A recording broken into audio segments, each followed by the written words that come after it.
Did you know that over 2,000 years ago, a Greek librarian used geometry to determine the circumference of the Earth?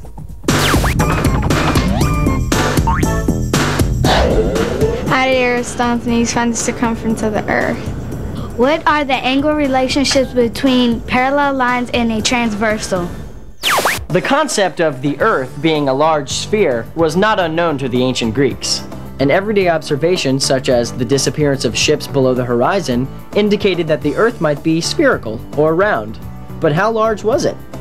The person who figured it out was a librarian named Erastothenes, who lived in Alexandria, Egypt about 300 BC. While looking through a scroll one day, he read that at noon on the longest day of the year, a vertical column cast no shadow in Syene, a city south of Alexandria. Erastothenes knew that this did not happen in Alexandria. He thought to himself, how was it possible to have shadows in Alexandria and not in Syene at the same time of day? Erastothenes figured out that the sun must be directly overhead in Syene, but not in Alexandria. Aha! Here was proof that the Earth's surface is curved. Using a little geometry, Erastothenes set out to determine the circumference of the Earth and find out just how big it is. Just like our pizza example, if our friend Erastothenes could determine the central angle at the center of the Earth and the length of the edge or arc, then he could figure out the circumference of the Earth. Now, finding the length of the edge or arc was fairly simple math. Erastothenes asked a friend to walk from Alexandria to Syene to measure the distance between the two cities.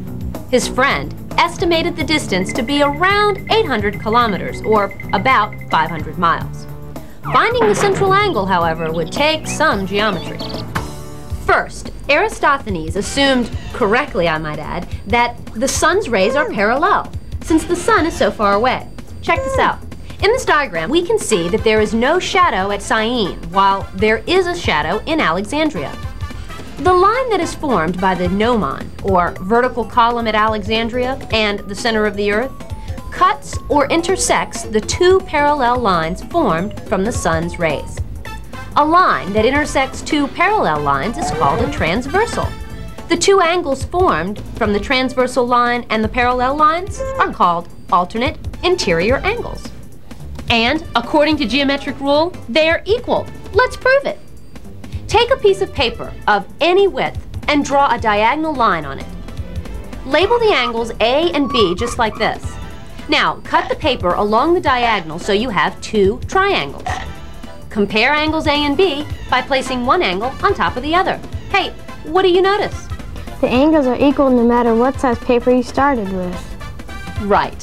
When two parallel lines are intersected by a transversal, the alternate interior angles are equal. Erastothenes was quite a geometer. From his measurements, Erastothenes calculated the sun's rays made an angle of 7.5 degrees at Alexandria. Now, since this angle was formed by two parallel lines and a transversal, the central angle of the Earth must also be 7.5 degrees.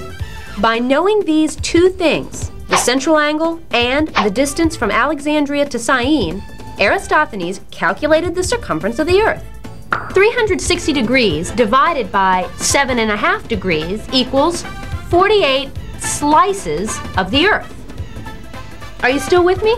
Okay, hang tight, we're almost there. Now, if you remembered that the estimated distance between Alexandria and Syene is 800 kilometers, and you multiply that distance by the number of slices in the Earth, 48, what is the circumference of the Earth?